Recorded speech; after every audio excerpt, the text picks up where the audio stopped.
Welcome back to the morning brief. And top on the brief this morning, the outrage felt across the land over the gruesome killing of 17 soldiers in Delta State is still very visible. And the army has vowed that it will not rest until those behind the killing in Okwama community of Delta State are fished out. To this end, the Nigerian army is soliciting the assistance of the people of the area with information that will lead to the apprehension of the perpetrators and of their weapons. The General Officer commanding 6th Division, Nigerian Army Port Harcourt, Major General Jamal Abdulsalam, said this when the management of the Niger Delta Development Commission, NDDC, visited him to condole with the Nigerian Army over the incident.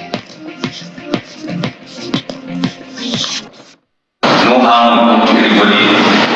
We will continue to conduct our operations in a very professional manner. We appeal to communities to assist us with information regarding the location of our weapons and location of these fleeing criminals. Because if you have information on these issues and give them, they are also an accessory to act.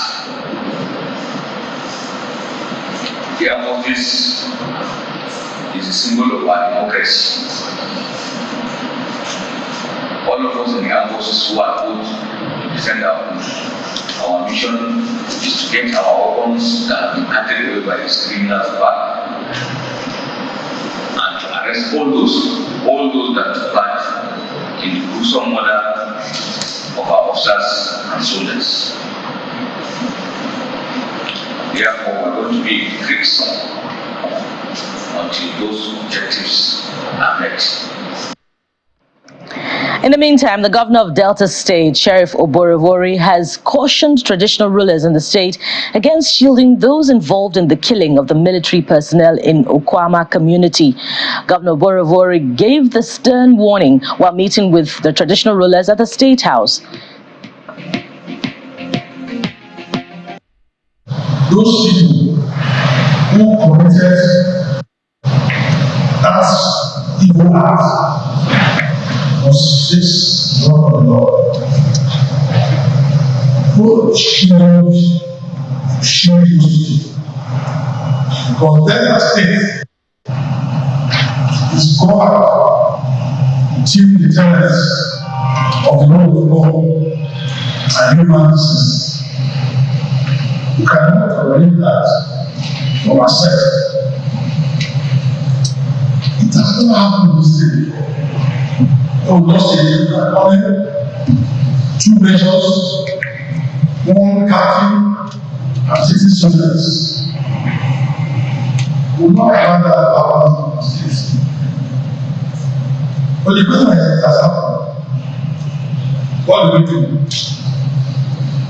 Is to fish out those who are involved.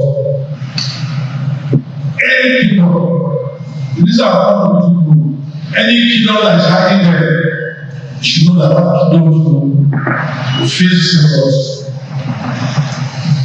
Don't hide anybody. Don't shield anybody. Now, there are more reactions coming through to the Okwama incident as a former state director of the Department of State Services, Mr. Mike Ejiofor, is calling for an independent investigation into the gruesome murder of the 17 military personnel. According to him, an objective inquiry could indict very important personalities on the matter. Mr. Ejiofor, who was a guest on Channels Television Sunrise Daily, cautioned the army against being emotional in its response to the incident in Okwama. I feel that by now, the federal government or the state government must have set up an investigative panel to look into this matter because time is running. People are abandoned their communities. No life is the military has taken over the community, and I just can't understand why the delay in setting up this investigative panel. We need to get to the root of that matter to know exactly what happened. I think many things are not adding up. What's talking of presidents? What happened during Odi? Nothing came out of it. You talk of Zakibia, nothing came out of it. And it's now following that same trend that people will go take laws into their hands. Two wrongs cannot make it right. Like I said when we started, the gruesome murder of those armed looking at mutilating their, I mean, we've lost our values, like I said before. I still can't come to terms with that. But the military too, out of emotion, has taken their pound of flesh by raising down the community, even though they say they didn't. Then investigation will prove who raised the community. Let us look at an independent body of inquiry. The federal government or the state government should, at various levels, set up or they harmonize. The state government brings representative, the federal government brings representative, and form a very high-powered, independent investigation that will come out with an objective report of what happened. Because as it is now, people are scampering, influence, some people that might be indicted in this investigation because the military, lieutenant colonel, major, two majors, cannot on their own just move out on a peacekeeping mission in a community. And the people are not. There's so much to this incident that must be found out.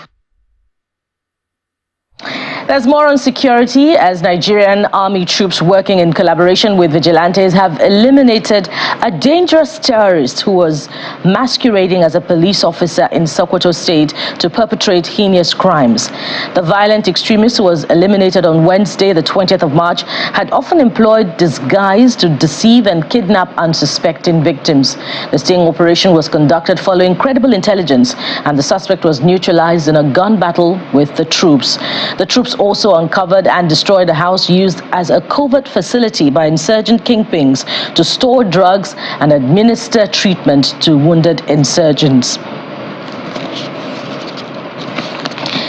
In other stories, in efforts to achieve the state police structure appears to have received a boost as the National Economic Council has received memoranda from 16 state governors who have indicated support for the establishment of state policing. This was made known in a preliminary report submitted to the National Economic Council at its 140th meeting held virtually and chaired by Vice President Kashim Shettima.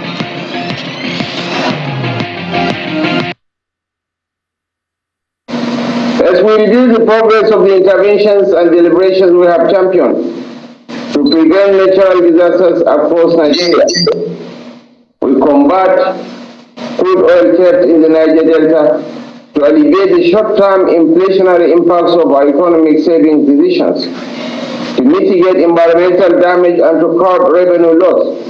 Let us maintain that none of these efforts will resonate with the people unless we prioritize job creation and skill development at every corner of the nation.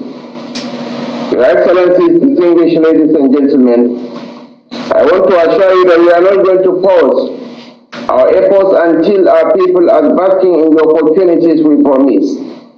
This is why the prioritization of skills acquisition and job creation is central to our agenda. They are also part of the foundational pillars of His Excellency President Bola Ahmed Tinubu's 8-point agenda. Hence, we will review existing measures to ensure ease of doing business and also prevent the investment in digital and creative enterprises IDICE program. This is in a bid to translate our ideas into concrete actions that foster economic growth and innovation. Your Excellencies, distinguished ladies and gentlemen, we must remain consistent in implementing the initiatives that alleviate the suffering of our citizens and be accountable in doing so. We must also ensure that interventions we deploy are non-discriminatory and favor all stakeholders, with no part of our communities or nation lagging behind.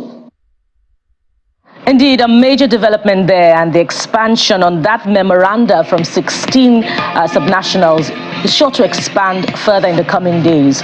But there's still more on security. This time, the arraignment of 4 persons suspected to be responsible for the murder of the traditional ruler of Amanze Obowo Autonomous Community in Imo State, Eze Basil Njoku, has been stalled at the Federal High Court, Abuja. This follows a presentation by the Office of the Attorney General of the Federation seeking to take over the case. The trial judge, Justice Binta Nyako, subsequently adjourned the case to April the 15th. This is a charge on terrorism, and the Office of the Attorney General of the Federation sent a counsel to take over the charge.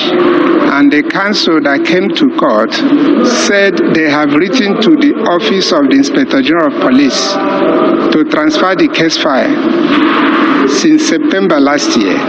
And the Office of the Inspector General of Police refused to transfer the case file. And they wrote a reminder in February, and they have not gotten a response.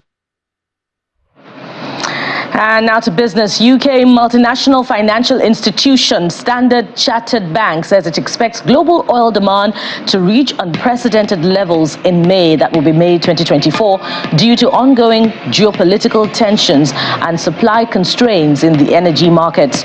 According to their latest analysis, key factors influencing this projection include stronger than expected demand growth observed in recent months, particularly in major economies recovering from the impact of geopolitical developments such as the conflict between Ukraine and Russia, which have raised concerns about potential disruptions to global oil supplies.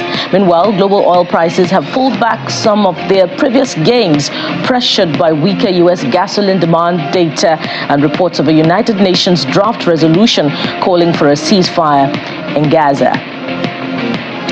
And outside our shores, as the Israel-Gaza war rages, the United States has circulated for the first time a draft UN resolution calling for an immediate ceasefire in the Israel-Hamas war as warnings grow of famine in besieged Gaza.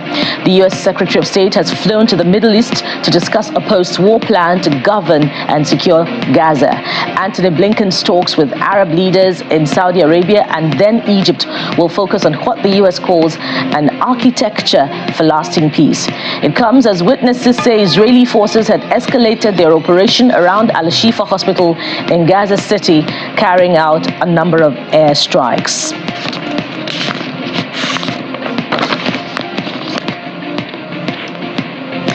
Well, it's still Women's Month, and the message still rings through as Nigeria's athletics queen Tobi Amusan lived up to fans' expectations after blazing through the 100 meters hurdles final at the ongoing Africa Games in Ghana to win the gold medal. Amusan, who is the 100 meters world record holder, was a clear favorite ahead of the race and was shown a yellow after beating the gun for the first time, but lined up again. On the second time of the gun going off, Amusan did not make any mistake, sprinting to an easy win where she clocked a time of 12.89 seconds. The win means that Nigeria completed a hat-trick of Africa Games titles, having won the last two editions in Congo, Brazzaville and Rabat in Morocco. The other Nigerian athlete in the race, Faith Osamui, just missed out on a podium finish after running 13.77 seconds in the fourth place. Well, more encouragement to Faith as there'll be other opportunities. But, thank God for our women doing us proud at the Africa Games in Ghana.